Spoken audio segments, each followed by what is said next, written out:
ਜੇ ਬੀਜੇਪੀ ਜਾਂ ਸਰਕਾਰ ਇਹ ਸਮਝਦੀ ਆ ਕਿ ਤੁਸੀਂ ਇਦਾਂ ਦੀਆਂ ਗਿੱਦੜ ਭੁੱਕੀਆਂ ਦੇ ਨਾਲ ਪਰਚੇ ਦਰਜ ਕਰਕੇ ਸਾਡੇ ਰੇਡ ਮਾਰ ਕੇ ਤੁਸੀਂ ਇਸ ਗੱਲ ਤੋਂ ਸਾਨੂੰ ਪਿੱਛੇ ਹਟਾ ਦੋਗੇ, ਤੁਸੀਂ ਨਹੀਂ ਹੀ ਹਟਾ ਸਕਦੇ। ਇੱਕ ਦੋ ਦਿਨ ਤੋਂ ਬਾਅਦ ਮੈਂ ਪ੍ਰੋਗਰਾਮ ਦੇਣਾ ਵਾ ਤੇ ਮੈਂ ਉਸੇ ਕਿਸਾਨ ਅੰਦੋਲਨ ਵਿੱਚ ਜਾਣਾ ਵਾ ਦੁਬਾਰਾ। ਮਨੀ ਲਾਂਡਰਿੰਗ, ਡਰੱਗ ਮਨੀ, ਇਹਦੇ ਨਾਲ ਕੋਈ ਦੂਰ ਦਾ ਸਰੋਕਾਰ ਵੀ ਨਹੀਂਗਾ। ਚਲੋ 50,000 ਦੀ ਕੰਪਲੇਂਟ ਕੋਈ ਕੱਢ ਕੇ ਦਿਖਾ ਦੇਣ 50 ਸਾਲਾਂ ਵਿੱਚ। ਸਰਕਾਰ ਦੇ ਖਿਲਾਫ ਬੋਲਦਾ ਉਦੋਂ ਮੇਰੀ ਆਵਾਜ਼ ਬੰਦ ਕਰਾਉਣ ਦੇ ਮਨਸੂਬੇ ਬਣਾਉਂਦੀ ਹੈ। 12 ਜਿਹੜੀਆਂ ਨੇ ਉਹ ਟਿਊਟਰਡ ਹੁੰਦੀਆਂ ਨੇ। ਮੇਰੇ ਤੇ ਇਸ ਵਕਤ ਆਲਮੋਸਟ ਕੋਈ 2-2.5 ਕਰੋੜ ਰੁਪਏ ਦਾ ਕਰਜ਼ਾ ਵਾ। ਉਹ ਆਪਣਾ ਡਿਟੇਲ ਬਣਾ ਕੇ ਲੈ ਗਏ। ਉਹਨਾਂ ਨੂੰ ਸੰਗ ਆਉਂਦੀ ਸੀ ਕਿ ਹੁਣ ਅਸੀਂ ਕੀ ਕਵਾਂਗੇ ਕਿ ਅਸੀਂ ਮਨੀ ਲਾਂਡਰਿੰਗ ਦੇ ਆਧਾਰ ਦੇ ਉੱਤੇ ਆਏ ਤੇ ਲੱਭਿਆ ਕੀ। ਈਡੀ ਦੀ ਆਪਣੀਆਂ ਜਾਇਦਾਦਾਂ ਉੱਤੇ ਰੇਡ ਮਗਰੋਂ ਸਖਤ ਪ੍ਰਤੀਕਿਰਿਆ ਦਿੰਦਿਆਂ ਵਿਧਾਇਕ ਸੁਖਪਾਲ ਖਹਿਰਾ ਨੇ ਕਿਹਾ ਕਿ ਬੀਜੇਪੀ ਦੀ ਇਸ ਬਦਲਾਖੋਰੀ ਨੀਤੀ ਦਾ ਮੇਰੀ ਸਿਹਤ ਤੇ ਕੋਈ ਅਸਰ ਨਹੀਂ ਹੋਣ ਵਾਲਾ। ਮੇਰੇ ਅਤੇ ਮੇਰੇ ਪਰਿਵਾਰ ਤੇ ਇਹ ਸਰਕਾਰ ਦਾ ਹਮਲਾ ਹੈ। ਮੈਂ ਸਰਕਾਰ ਦੀਆਂ ਇਹਨਾਂ ਧਮਕੀਆਂ ਤੋਂ ਡਰਨ ਵਾਲਾ ਨਹੀਂ। ਝੂਠ ਦੇ ਖਿਲਾਫ ਬੋਲਦੀ ਮੇਰੀ ਜ਼ੁਬਾਨ ਨੂੰ ਸਰਕਾਰ ਇਹੋ ਜਿਹੀਆਂ ਕੋਝੀਆਂ ਹਰਕਤਾਂ ਕਰਕੇ ਬੰਦ ਨਹੀਂ ਕਰ ਸਕਦੀ। ਮੇਰੇ ਪਰਿਵਾਰ ਤੇ ਕਈ ਜਗ੍ਹਾ ਦੇ ਉੱਤੇ ਛਾਪੇ ਮਾਰੇ ਇਨਫੋਰਸਮੈਂਟ ਡਾਇਰੈਕਟੋਰੇਟ ਵੱਲੋਂ। ਸਪੈਸ਼ਲ ਦਿੱਲੀ ਤੋਂ ਜਿਹੜੇ ਹੈੱਡ ਆਫਿਸ ਤੋਂ ਉਹਨਾਂ ਨੂੰ ਹਦਾਇਤਾਂ ਸੀਗੀਆਂ ਸਾਰੀ ਟੀਮਸ ਨੂੰ। ਪਹਿਲਾਂ ਤਾਂ ਮੈਂ ਕਹਿਣਾ ਚਾਹੁੰਦਾ ਸ਼ੁਰੂਆਤ ਵਿੱਚ ਕਿ ਬਿਲਕੁਲ ਘਬਰਾਉਣਾ ਨਹੀਂਗਾ, ਮੇਰੀ ਸਿਹਤ ਤੇ ਕੋਈ ਅਸਰ ਨਹੀਂਗਾ। ਇਦਾਂ ਦੇ ਹਜ਼ਾਰਾਂ ਰੇਡ ਕਰਕੇ ਦੇਖ ਲੈਣ। ਅਗਰ ਉਹ ਸਮਝਦੇ ਨੇ ਬੀਜੇਪੀ ਦੀ ਸਰਕਾਰ ਕਿ ਇਸ ਤਰ੍ਹਾਂ ਕਿਸੇ ਨੂੰ ਧਮਕਾ ਕੇ ਜਾਂ ਈਡੀ ਦੇ ਰੇਡ ਕਰਕੇ ਜਾਂ ਸੀਬੀਆਈ ਦੇ ਰੇਡ ਕਰਕੇ ਸਾਡੀ ਜ਼ੁਬਾਨ ਬੰਦ ਕਰਾ ਲੈਣਗੇ, ਜੋ ਅਸੀਂ ਲੋਕਾਂ ਦੇ ਹਕੂਕ ਲਈ ਬੋਲਦੇ ਆ ਜਾਂ ਕਿਸਾਨ ਅੰਦੋਲਨ ਦੇ ਹੱਕ ਵਿੱਚ ਬੋਲੇ ਆ ਜਾਂ ਨਵਰੀਤ ਸਿੰਘ ਦੇ ਹੋਏ ਕਤਲ ਦੇ ਮੁਤਲਕ ਬੋਲੇ ਆ ਜਾਂ ਜੋ ਤਸ਼ੱਦਦ ਢਾਇਆ ਗਿਆ ਸਾਡੇ ਪੰਜਾਬ ਦੇ ਨੌਜਵਾਨ ਤਬਕੇ ਦੇ ਉੱਤੇ, ਚਾਹੇ ਉਹ ਨੋਦੀਪ ਕੌਰ ਸੀ ਤੇ ਚਾਹੇ ਉਹ ਸ਼ਿਵ ਕੁਮਾਰ ਸੀ ਤੇ ਚਾਹੇ ਉਹ ਲੱਖੇ ਸਿਧਾਣੇ ਦੇ ਖਿਲਾਫ ਮੁਕੱਦਮਾ ਵਾ ਤੇ ਚਾਹੇ ਉਹ ਦੀਪ ਸਿੱਧੂ ਨੂੰ ਫੜ ਕੇ ਅੰਦਰ ਦਿੱਤਾ, ਚਾਹੇ ਉਹ ਰਣਜੀਤ ਸਿੰਘ ਨੂੰ ਕਿਸ ਤਰ੍ਹਾਂ ਨਾਲ ਲੰਗਰ ਚੋਂ ਚੱਕ ਕੇ ਬੀਜੇਪੀ ਦੇ ਤੇ ਆਰਐਸਐਸ ਦੇ ਪੇਡ ਬਦਮਾਸ਼ਾਂ ਨੇ ਉਸ ਨੂੰ ਟੌਰਚਰ ਕੀਤਾ, ਕੁੱਟਿਆ। ਪੁਲਿਸ ਵਾਲੇ ਨੇ ਉਹਦੇ ਮੂੰਹ ਦੇ, ਉਹਦੀ ਪੱਗ ਤੇ, ਉਹਦੀ ਦਾੜੀ ਦੇ ਉੱਤੇ ਪੈਰ ਰੱਖ ਕੇ ਉਸ ਨੂੰ ਮਿੱਧਣ ਦੀ ਕੋਸ਼ਿਸ਼ ਕੀਤੀ। ਜਿਸ ਤਰ੍ਹਾਂ ਅਮਰੀਕਾ ਦੇ ਵਿੱਚ ਜਾਰਜ ਫਲੋਇਡ ਇੱਕ ਕਾਲੇ ਨਾਗਰਿਕ ਦੇ ਨਾਲ ਉੱਥੋਂ ਦੇ ਇੱਕ ਗੋਰੇ ਪੁਲਿਸ ਵਾਲੇ ਨੇ ਕੀਤਾ। ਜਿਹੜਾ ਕੈਂਪੇਨ ਹੈ ਫॉर ਹਿਊਮਨ ਰਾਈਟਸ, ਜਿਹੜਾ my voice against atrocities, against police brutality, against torture, against violation of human rights in this country, ਇਹ ਬੰਦ ਨਹੀਂ ਹੋਵੇਗੀ, ਬਿਲਕੁਲ ਬੰਦ ਨਹੀਂ ਹੋਵੇਗੀ। ਔਰ ਇਦਾਂ ਦੇ ਈਡੀ ਦੇ ਨੋਟਿਸਸ ਉਹਨਾਂ ਨੇ ਕਈ ਐਕਟਰਸ, ਤਾਪਸੀ ਪੰਨੂ ਜਾਂ ਅਨੁਰਾਗ ਕਸ਼ਯਪ, ਦਲਜੀਤ ਦੋਸਾਂਝ, ਬਹੁਤ ਸਾਰੇ ਪੰਜਾਬ ਦੇ ਹੋਰ ਹੋਣਹਾਰ ਆਰਟਿਸਟ, ਲੋਕਾਂ ਨੂੰ ਈਡੀ ਦੇ ਬਹੁਤ ਸਾਰੇ ਨੋਟਿਸਸ, ਇਨਕਮ ਟੈਕਸ ਦੀਆਂ ਰੇਡਸ ਹੋਈਆਂ ਹੋਣਗੀਆਂ। ਪਰ ਜਿਹੜਾ ਕੱਲ ਉਹਨਾਂ ਨੇ ਆਣ ਕੇ ਮੇਰੇ ਹਕੂਕ ਦੇ ਉੱਤੇ ਡਾਕਾ ਮਾਰਿਆ, ਕਿਉਂਕਿ ਇੱਕ ਪਾਸੇ ਪੰਜਾਬ ਦੀ ਵਿਧਾਨ ਸਭਾ ਦਾ ਸੈਸ਼ਨ ਚੱਲ ਰਿਹਾ ਸੀ ਤੇ ਜਦੋਂ ਸਵੇਰੇ ਟੀਮ ਆਈ ਹੈ, ਮੈਂ ਉਹਨਾਂ ਨੂੰ ਕਿਹਾ ਮੈਂ ਮੈਂਬਰ ਆ, ਮੈਂ ਫਾਰਮਰ ਲੀਡਰ ਆਫ ਆਪੋਜੀਸ਼ਨ ਹੈ ਤੇ ਮੈਂ ਆਪਣਾ ਵਿਧਾਨ ਸਭਾ ਦਾ ਸੈਸ਼ਨ ਅਟੈਂਡ ਕਰਨਾ, ਤਾਂ ਤੁਸੀਂ ਮੇਰੀ ਪ੍ਰੈਮਿਸਿਸ, ਮੇਰੀ ਕੋਠੀ ਨੂੰ, ਮੇਰੇ ਘਰ ਨੂੰ ਜਿੰਨਾ ਮਰਜ਼ੀ ਸਰਚ ਕਰੋ, ਜੀ ਸਭ ਕੇ ਸਰਚ ਕਰੋ, ਕਿਉਂਕਿ ਮੈਂ ਤਾਂ ਕਦੀ ਕੋਈ ਮਨੀ ਲਾਂਡਰਿੰਗ, ਡਰੱਗ ਮਨੀ, ਇਹਦੇ ਨਾਲ ਕੋਈ ਦੂਰ ਦਾ ਸਰੋਕਾਰ ਵੀ ਨਹੀਂਗਾ। ਪਰ ਉਹ ਟੀਮ, ਉਹਨਾਂ ਨੂੰ ਦਿੱਲੀੋਂ ਦੁਬਾਰਾ ਹਦਾਇਤਾਂ ਆ ਰਹੀਆਂ ਸੀ, ਟੈਲੀਫੋਨ ਜਾ ਕੇ ਸੁਣਦੇ ਸੀ ਬਾਹਰ। ਉਹਨਾਂ ਨੇ ਸਾਡੇ ਕੋਲੋਂ ਮੇਰੇ ਫੋਨਸ ਸਾਰੇ ਰਖਾਲੇ ਖੋਲੇ। ਮੈਂ ਕਿਹਾ ਘੱਟੋ ਘੱਟ ਮੈਨੂੰ ਸਪੀਕਰ ਵਿਧਾਨ ਸਭਾ ਨੂੰ ਤਾਂ ਇਨਫੋਰਮ ਕਰ ਲੈਂਦੇ। ਯੂ ਹੈਵ ਟੂ ਇਨਫੋਰਮ ਹਿਮ ਕਿ ਵਿਧਾਨ ਸਭਾ ਸੈਸ਼ਨ ਵਿੱਚ ਆ ਤੇ ਤੁਸੀਂ ਮੈਨੂੰ ਇੱਥੇ ਵਿਦਆਊਟ ਐਨੀ ਕੋਈ ਇਸ ਤਰ੍ਹਾਂ ਦੇ ਵਾਰੰਟ ਕਿ ਮੈਨੂੰ ਤੁਸੀਂ ਡਿਟੇਨ ਕਰ ਰਹੇ ਹੋ, ਤੁਸੀਂ ਸਰਚ ਦੇ ਵਾਰੰਟਸ ਲੈ ਕੇ ਆਓ, ਸਰਚ ਕਰ ਲਓ। ਪਰ ਉਹਨਾਂ ਨੇ ਮੈਨੂੰ ਵਿਧਾਨ ਸਭਾ ਵਿੱਚ ਨਹੀਂ ਜਾਣ ਦਿੱਤਾ। ਖੈਰ, ਜੋ ਵਿਧਾਨ ਸਭਾ ਦੇ ਵਿੱਚ ਕੱਲ ਮੇਰੀ ਗੈਰ ਹਾਜ਼ਰੀ ਵਿੱਚ ਤੇ ਅੱਜ ਵਿਧਾਨ ਸਭਾ ਦੇ ਵਿੱਚ ਸਾਰੀਆਂ ਪਾਰਟੀਆਂ ਦੇ ਆਗੂਆਂ ਨੇ, ਮੈਂ ਸਾਰਿਆਂ ਦਾ ਬਹੁਤ ਸ਼ੁਕਰਗੁਜ਼ਾਰ ਹਾਂ। ਬਹੁਤ ਨਿੰਦਾ ਪ੍ਰਸਤਾਵ ਪੰਜਾਬ ਦੀ ਵਿਧਾਨ ਸਭਾ ਇਸ ਕੱਲ ਦੇ ਈਡੀ ਦੇ ਰੇਡ ਨੂੰ ਲੈ ਕੇ, ਬਦਲਾਖੋਰੀ ਦੀ ਰਾਜਨੀਤੀ ਨੂੰ ਲੈ ਕੇ ਉਹ ਆ ਰਹੇ ਨੇ। ਮੈਂ ਸਭ ਦਾ, ਮੈਂ ਹੁਣ ਨਾਮ ਨਹੀਂ ਲੈਣਾ ਚਾਹੁੰਦਾ, ਬਹੁਤ ਸਾਰੇ ਮੈਂਬਰਸ ਨੇ ਮੇਰੇ ਹੱਕ ਵਿੱਚ ਹਾਂ ਦਾ ਨਾਰਾ ਮਾਰਿਆ। ਅੱਜ ਨਵਜੋਤ ਸਿੰਘ ਸਿੱਧੂ ਨੇ ਔਰ ਪਾਰਲੀਮੈਂਟਰੀ ਅਫੇਅਰਸ ਮਿਨਿਸਟਰ ਬ੍ਰਹਮ ਮਹਿੰਦਰਾ ਜੀ ਨੇ ਤੇ ਸਪੀਕਰ ਜਿਹੜੇ ਰਾਣਾ ਕੇਪੀ ਸਿੰਘ ਆ, ਉਹਨਾਂ ਨੇ ਸਾਰਿਆਂ ਨੇ ਕੋਗਨੀਜੈਂਸ ਲੈ ਕੇ ਜਿਹੜਾ ਕੰਵਰ ਸੰਧੂ ਐਮਐਲਏ ਖਰੜ ਨੇ ਰੈਜ਼ੋਲੂਸ਼ਨ ਮੂਵ ਕੀਤਾ ਸੀਗਾ, ਉਹਦੇ ਤੇ ਉਹਨਾਂ ਨੇ ਬਹੁਤ ਠੋਸ ਗੱਲਾਂ ਹਾਊਸ ਦੇ ਵਿੱਚ ਔਨ ਰਿਕਾਰਡ ਲੈ ਕੇ, ਮੈਂ ਉਹਨਾਂ ਸਾਰਿਆਂ ਦਾ ਵੀ ਧੰਨਵਾਦ ਕਰਦਾ। ਅਕਾਲੀ ਦਲ ਦੇ ਵੀ ਕੱਲ ਮੈਂਬਰਸ ਨੇ ਮੇਰੇ ਜਾਂ ਬਦਲਾਖੋਰੀ ਦੀ ਰਾਜਨੀਤੀ ਨੂੰ ਕੰਡੈਮ ਕੀਤਾ। ਇਸ ਤਰ੍ਹਾਂ ਪਰਮਿੰਦਰ ਸਿੰਘ ਢੀਂਡਸਾ ਡੈਮੋਕ੍ਰੈਟਿਕ ਅਕਾਲੀ ਦਲ, ਮੇਰੇ ਨਾਲ ਦੇ ਐਮਐਲਏ ਬਿਰਮਲ ਸਿੰਘ ਖਾਲਸਾ ਤੇ ਜਗਦੇਵ ਸਿੰਘ ਕਮਾਲੂ ਤੇ ਕੰਵਰ ਸੰਧੂ ਕੱਲ ਸਾਰਾ ਦਿਨ ਇੱਥੇ ਧੁੱਪੇ ਬਾਹਰ ਗੇਟ ਦੇ ਮੋਹਰੇ ਖੜ ਕੇ ਉਹਨਾਂ ਨੇ ਬਹੁਤ ਮਦਦ ਸਾਡੇ ਹੱਕ ਵਿੱਚ ਆਵਾਜ਼ ਉਠਾਈ। ਇਸੇ ਤਰ੍ਹਾਂ ਹੀ ਕੁਝ ਟ੍ਰੈਜਰੀ ਬੈਂਚਸ ਵੱਲੋਂ, ਜਿੱਦਾਂ ਕੱਲ ਵੀ ਨਵਜੋਤ ਸਿੰਘ ਸਿੱਧੂ ਨੇ, ਸ਼ਾਇਦ ਮਿਸਟਰ ਚੰਨੀ ਨੇ ਜਿਹੜੇ ਸਾਡੇ ਟੈਕਨੀਕਲ ਐਜੂਕੇਸ਼ਨ ਮਿਨਿਸਟਰ, ਉਹਨਾਂ ਨੇ ਗੱਲ ਕੀਤੀ। ਅੱਜ ਮੈਂ ਸੁਣ ਰਿਹਾ ਸੀਗਾ ਰਵਨੀਤ ਬਿੱਟੂ ਨੇ ਵੀ ਇਹ ਕਿਹਾ ਵਾ ਕਿ ਬਹੁਤ ਇੱਕ ਗੰਦੀ ਰਾਜਨੀਤੀ ਦੇਸ਼ ਵਿੱਚ ਸ਼ੁਰੂ ਕੀਤੀ ਗਈ ਹੈ। ਦੋਸਤੋ ਮੈਂ ਤਾਂ ਸਿਰਫ ਇਹ ਕਹਿਣਾ ਚਾਹੁੰਦਾ ਕਿ ਜਿਹੜੇ ਇਲਜ਼ਾਮ ਮੇਰੇ ਤੇ ਲਾ ਰਹੇ ਨੇ, ਕਿਉਂਕਿ ਅਖਬਾਰਾਂ ਜਿਹੜੀਆਂ ਨੇ ਉਹ ਟਿਊਟਰਡ ਹੁੰਦੀਆਂ ਨੇ। ਅਖਬਾਰਾਂ ਨੇ, ਅੱਜ ਮੈਂ ਚੱਕੀਆਂ ਅਖਬਾਰਾਂ, ਸੋਸ਼ਲ ਮੀਡੀਆ ਤਾਂ ਬਹੁਤ ਇੰਡੀਪੈਂਡੈਂਟ ਹੈ, ਤੁਸੀਂ ਸਾਰੀ ਗੱਲ ਮੇਰੀ ਸੁਣ ਲਈ, ਦੇਖ ਲਈ। ਅਖਬਾਰਾਂ ਨੇ ਫਿਰ ਲਿਖਿਆ ਸੀਗਾ ਕਿ Khaira's house raided for money laundering, drug trafficking. ਮੈਂ ਤੁਹਾਨੂੰ ਕਹਿਣਾ ਚਾਹੁੰਦਾ ਕਿ ਸਾਡਾ ਪਰਿਵਾਰ ਪਿਛਲੇ 50 ਸਾਲ ਤੋਂ ਪਬਲਿਕ ਲਾਈਫ 'ਚ, ਪਹਿਲਾਂ ਮੇਰੇ ਪਿਤਾ ਜੀ ਸਰਦਾਰ ਸੁਖਜਿੰਦਰ ਸਿੰਘ ਉਹ ਪੰਜਾਬ ਦੀ ਰਾਜਨੀਤੀ 'ਚ ਰਹੇ, ਉਸ ਤੋਂ ਬਾਅਦ ਮੈਂ ਆਇਆ ਵਾਂ। 50 ਸਾਲਾਂ ਵਿੱਚ ਕੋਈ ਤਾਂ ਕੰਪਲੇਂਟ ਕਰਨ ਵਾਲਾ ਬੰਦਾ ਹੋਊਗਾ 3.25 ਕਰੋੜ ਆਬਾਦੀ 'ਚੋਂ ਕਿ ਇਹਨਾਂ ਨੇ ਸਾਡੇ ਕੋਲੋਂ ਕੋਈ ਠੱਗੀ ਠੋਰੀ ਮਾਰੀ, ਕੋਈ ਚਲੋ 50,000 ਦੀ ਕੰਪਲੇਂਟ ਕੋਈ ਕੱਢ ਕੇ ਦਿਖਾ ਦੇਣ 50 ਸਾਲਾਂ ਵਿੱਚ। ਕਿਸੇ ਤਰ੍ਹਾਂ ਦਾ ਕਰਪਸ਼ਨ ਦਾ ਕੋਈ ਸਕੈਂਡਲ, ਨਥਿੰਗ ਐਟ ਆਲ। ਜੋ ਕੁਝ ਸਰਕਾਰਾਂ ਕਰ ਰਹੀਆਂ ਨੇ, ਸਮੇਂ-ਸਮੇਂ ਦੀਆਂ ਸਰਕਾਰਾਂ, ਉਹ ਕਿਉਂਕਿ ਮੈਂ ਲੋਕਾਂ ਦੇ ਹਕੂਕ ਦੀ ਗੱਲ ਕਰਦਾ, ਬੇਇਨਸਾਫੀ ਦੇ ਖਿਲਾਫ ਬੋਲਦਾ, ਸਰਕਾਰ ਦੇ ਖਿਲਾਫ ਬੋਲਦਾ, ਉਦੋਂ ਮੇਰੀ ਆਵਾਜ਼ ਬੰਦ ਕਰਾਉਣ ਦੇ ਮਨਸੂਬੇ ਬਣਾਉਂਦੀ ਹੈ। ਪਹਿਲਾਂ ਅਕਾਲੀ ਦਲ ਦੀ ਸਰਕਾਰ ਨੇ ਮੇਰੇ ਤੇ 6-7 ਪਰਚੇ ਦਰਜ ਕੀਤੇ, ਉਹ ਵਾਹਿਗੁਰੂ ਦੀ ਕਿਰਪਾ ਨਾਲ ਸਾਰੇ ਹਾਈ ਕੋਰਟ ਨੇ ਸਾਰੇ ਕੁਆਸ਼ ਕੀਤੇ।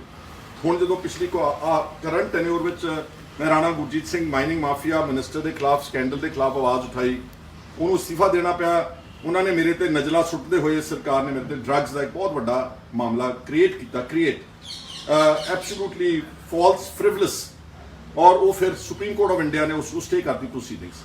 ਹੁਣ ਜਦ ਸੁਪਰੀਮ ਕੋਰਟ ਦੀਆਂ ਪ੍ਰੋਸੀਡਿੰਗਸ ਕਿਸੇ ਡਰੱਗ ਮਾਮਲੇ ਵਿੱਚ ਸਟੇਟ ਨੇ, ਇਹ ਈਡੀ ਦਾ ਰੇਡ ਉਸੇ ਮਾਮਲੇ ਦੇ ਵਿੱਚ ਦੁਬਾਰਾ ਮੇਰੇ ਘਰਾਂ ਦੇ ਵਿੱਚ, ਮੇਰੇ ਪਿੰਡ ਛਾਪਾਮਾਰੀ ਕੀਤੀ, ਮੇਰੇ ਚੰਡੀਗੜ੍ਹ ਘਰ ਵਿੱਚ ਕੀਤੀ, ਮੇਰੇ ਸਨ ਇਨ ਲਾਅ ਦੇ ਦਿੱਲੀ ਦੇ ਰਿਹਾਇਸ਼ ਵਿੱਚ ਉਹਨਾਂ ਨੇ ਕੀਤੀ। ਉਸੇ ਡਰੱਗਸ ਮਾਮਲੇ ਨੂੰ ਕਹਿ ਰਹੇ ਨੇ ਇਨਫੋਰਸਮੈਂਟ ਡਾਇਰੈਕਟਰ, ਤੇ ਮੈਨੂੰ ਨਹੀਂ ਕਿਹਾ, ਅਖਬਾਰਾਂ ਨੂੰ ਫੀਡ ਕੀਤਾ ਕਿ ਡਰੱਗਸ ਦੇ ਮਾਮਲੇ ਵਿੱਚ ਰੇਡ ਕੀਤਾ, ਜਦ ਕਿ ਇਸ ਨੂੰ ਸੁਪਰੀਮ ਕੋਰਟ ਆਫ ਇੰਡੀਆ ਨੇ ਸਟੇ ਕੀਤਾ ਹੈ। ਔਰ ਮੈਂ ਕਹਿਣਾ ਚਾਹੁੰਦਾ ਹਾਂ ਕਿ ਇਹ ਜਿਹੜੀ ਹਿਊਮਨ ਰਾਈਟਸ ਵਾਇਲੇਸ਼ਨ ਹੋ ਰਹੀ ਹੈ ਇਸ ਵਕਤ, ਸਾਰੇ ਦੇਸ਼ ਵਿਆਪਕ ਹੋ ਰਹੀ ਹੈ, ਇਕੱਲੇ ਮੇਰੇ ਤੇ ਨਹੀਂ। ਠੀਕ ਹੈ, ਮੇਰੇ ਤੇ ਉਹਨਾਂ ਨੇ ਹਰਾਸਮੈਂਟ ਕੀਤੀ, ਸਰਚ ਕੀਤਾ, ਉਹ ਕੀਤਾ, ਆਹ ਕੀਤਾ, ਅਖਬਾਰਾਂ 'ਚ ਇੱਕ ਵਿਲੀਫਿਕੇਸ਼ਨ ਤੇ ਕੈਰੈਕਟਰ ਅਸੈਸੀਨੇਸ਼ਨ ਕੈਂਪੇਨ ਚਲਾਇਆ। ਪਰ ਜਿਹਨਾਂ ਲੋਕਾਂ ਨੂੰ ਟੌਰਚਰ ਕੀਤਾ, ਜਿਨ੍ਹਾਂ ਨੂੰ ਨੋਦੀਪ ਵਰਗੀਆਂ ਦੇ ਪ੍ਰਾਈਵੇਟ ਪਾਰਟਸ ਤੇ ਹਮਲਾ ਕੀਤਾ, ਜਿਨ੍ਹਾਂ ਨੂੰ ਫੜ ਕੇ ਜੇਲ੍ਹਾਂ ਵਿੱਚ ਸੁੱਟ ਦਿੱਤਾ, ਮੇਰੀ ਹਮਦਰਦੀ ਉਹਨਾਂ ਦੇ ਨਾਲ ਵੀ ਆ। ਉਹਨਾਂ ਵਾਸਤੇ ਮੇਰੀ ਆਵਾਜ਼ ਹਰ ਵਕਤ ਉੱਠਦੀ ਰਹੇਗੀ। ਮਨੀ ਲਾਂਡਰਿੰਗ ਮੇਰੇ ਸਤਿਕਾਰਯੋਗ ਵੀਰੋ ਤੇ ਭੈਣੋ ਕੀ ਹੁੰਦੀ ਹੈ? ਮਨੀ ਲਾਂਡਰਿੰਗ ਇਸ ਜਿਹੜੇ ਲੋਕ ਵੱਡੇ ਕਾਰਪੋਰੇਟ ਹਾਊਸਸ, ਅਮੀਰ ਆਦਮੀ, ਤਾਕਤਵਰ ਪੋਲੀਟੀਕਲ ਆਦਮੀ ਜਿਨ੍ਹਾਂ ਨੇ ਰਾਜ ਸੱਤਾ ਭੋਗੀ ਆ, ਉਹ ਆਪਣਾ ਕਾਲਾ ਧਨ ਵਿਦੇਸ਼ਾਂ ਵਿੱਚ ਦੀ ਘੁਮਾਉਂਦੇ ਨੇ। ਉਹਨਾਂ ਦੇ ਆਫਸ਼ੋਰ ਅਕਾਊਂਟਸ ਹੁੰਦੇ ਨੇ, ਬਹੁਤ ਸਾਰੇ ਲੋਕਾਂ ਦੇ ਸਵਿਟਜ਼ਰਲੈਂਡ ਦੇ ਬੈਂਕਾਂ 'ਚ ਅਕਾਊਂਟ ਹੈ, ਕਈਆਂ ਦੇ ਬਹਾਮਾਸ ਤੇ ਜਿਹੜੇ ਕੈਰੇਬੀਅਨ ਆਈਲੈਂਡਸ ਆ ਉੱਥੋਂ ਦੀ ਆਫਸ਼ੋਰ ਅਕਾਊਂਟਸ ਘੁਮਾ ਕੇ ਪੈਸਾ ਉਧਰੋਂ ਦੀ ਘੁਮਾ ਕੇ, ਜਾਂ ਦੁਬਈ ਵਗੈਰਾ ਜਿੱਥੇ ਕੋਈ ਪੁੱਛਗਿੱਛ ਨਹੀਂ ਕਰਦਾ, ਸੈਂਕੜੇ ਹਜ਼ਾਰਾਂ ਕਰੋੜਾਂ ਰੁਪਏ ਨੂੰ, ਉਹਨੂੰ ਕਹਿੰਦੇ ਨੇ ਮਨੀ ਲਾਂਡਰਿੰਗ। ਤੇ ਮੇਰੇ ਖਿਲਾਫ ਜਿਹੜੀ ਕੱਲ ਸੀਜਰ ਤੋਂ ਬਾਅਦ ਜਿਹੜੀ ਰਿਪੋਰਟ ਬਣਾਈ, ਜਿਹੜਾ ਪੰਚਨਾਮਾ ਕਹਿੰਦੇ ਨੇ, ਉਹਦੇ 'ਚ ਕੀ ਇਲਜ਼ਾਮ ਲਾ ਰਹੇ ਨੇ? ਮੇਰੇ ਘਰੋਂ 2 ਡਾਇਰੀਜ਼ ਜਿਹੜੀਆਂ ਕਿ ਮੇਰੀ ਵਾਈਫ ਨੇ ਮੇਨਟੇਨ ਕੀਤੀਆਂ ਸੀ ਆਪਣੇ ਬੱਚਿਆਂ ਦੀ ਸ਼ਾਦੀ ਦੀ, ਉਹਦੇ 'ਚ ਕੀ ਡਿਟੇਲ ਸੀ ਕਿ ਖਾਣੇ ਵਾਲਿਆਂ ਨੂੰ ਕਿੰਨਾ ਪੈਸਾ ਦਿੱਤਾ, ਜਿਹੜੇ ਕੋਈ ਡੈਕੋਰੇਸ਼ਨ ਵਾਲੇ ਸੀ ਉਹਨਾਂ ਨੂੰ ਕਿੰਨਾ ਪੈਸਾ ਦਿੱਤਾ, ਲਾਈਟ ਐਂਡ ਸਾਊਂਡ ਵਾਲਿਆਂ ਨੂੰ ਕਿੰਨਾ ਪੈਸਾ ਦਿੱਤਾ, ਉਹ ਸਾਰੀਆਂ ਡਾਇਰੀਆਂ ਸੀਜ਼ ਕਰਕੇ ਲੈ ਗਏ ਨੇ। ਔਰ 2 ਸ਼ਾਦੀਆਂ ਮੈਂ ਕੀਤੀਆਂ, ਪਹਿਲਾਂ ਆਪਣੀ ਬੇਟੀ ਦੀ ਕੀਤੀ, ਫਿਰ ਆਪਣੇ ਬੇਟੇ ਦੀ, ਔਰ ਉਹ ਸਾਰਾ ਪਰਸਨਲ ਰਿਕਾਰਡ ਚੱਕ ਕੇ। ਔਰ ਤੁਸੀਂ ਹੈਰਾਨ ਹੋਵੋਗੇ, ਇੱਕ WhatsApp ਮੇਰੀ ਬੇਟੀ ਨੇ ਮੈਨੂੰ, ਜਾਂ ਮੈਂ ਭੇਜਿਆ ਆਪਣੀ ਬੇਟੀ ਨੂੰ ਮੈਸੇਜ ਸਿਮਰ ਨੂੰ ਕਿ ਮੇਰਾ ਇੱਕ MLA ਆ ਪਿਰਮਲ ਸਿੰਘ ਭਦੌੜ, ਉਹਨੇ 3 ਕੈਂਸਰ ਪੇਸ਼ੈਂਟਸ ਦੀ ਡਿਟੇਲ ਮੈਨੂੰ ਫਾਰਵਰਡ ਕੀਤੀ, ਕਿਉਂਕਿ ਮੇਰੀ ਬੇਟੀ ਕਹਿ ਰਹੀ ਸੀ ਕਿ ਮੈਂ ਵੀ ਕੋਈ ਕਿਸਾਨ ਅੰਦੋਲਨ ਵਿੱਚ ਯੋਗਦਾਨ ਪਾਉਣਾ ਚਾਹੁੰਦੀ ਹਾਂ। ਉਹਨਾਂ ਨੇ ਚਲੋ ਜਿਹੜਾ ਦਿੱਲੀ 'ਚ ਪਾਇਆ ਉਹ ਲੱਗ ਗਿਆ, ਪਰ ਕਹਿੰਦੀ ਹੋਰ ਅਸੀਂ ਮਦਦ ਕਰਨਾ ਚਾਹੁੰਦੇ ਹਾਂ।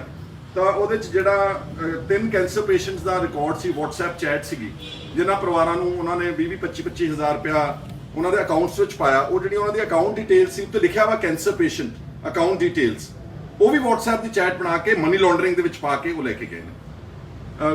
ਕਈ ਪੇजेस ਦੇ ਉੱਤੇ ਲਿਖਿਆ ਸੀਗਾ ਕਿ ਸ਼ਾਦੀ ਦੇ ਦੌਰਾਨ ਕਿ ਅਸੀਂ ਸ਼ਗਨ ਵਿੱਚ 25 ਡੱਬੇ ਲੱਡੂਆਂ ਦੇ ਲੈ ਕੇ ਜਾਣੇ ਨੇ, ਜਾਂ ਕਾਜੂ ਦੀ ਬਰਫੀ ਲੈ ਕੇ ਜਾਣੀ, ਜਾਂ ਡਰਾਈ ਫਰੂਟ ਲੈ ਕੇ ਜਾਣਾ, ਉਹਦੇ ਤੇ ਵੀ ਮੇਰੇ ਸਾਈਨ ਕਰਾਏ। ਇਸ ਦਿਸ ਮਨੀ ਲਾਂਡਰਿੰਗ। ਔਰ ਮਨੀ ਲਾਂਡਰਿੰਗ ਮੈਂ ਕਹਿਣਾ ਚਾਹੁੰਦਾ ਕਿ ਉਸ ਮੈਂ ਪ੍ਰਮਾਤਮਾ ਵਾਹਿਗੁਰੂ ਤੋਂ ਡਰ ਕੇ ਕਹਿੰਦਾ, ਮੈਂ ਸਾਰੀ ਜ਼ਿੰਦਗੀ 'ਚ ਕਦੀ ਕੋਈ ਗਲਤ ਕੰਮ ਨਹੀਂ ਕੀਤਾ।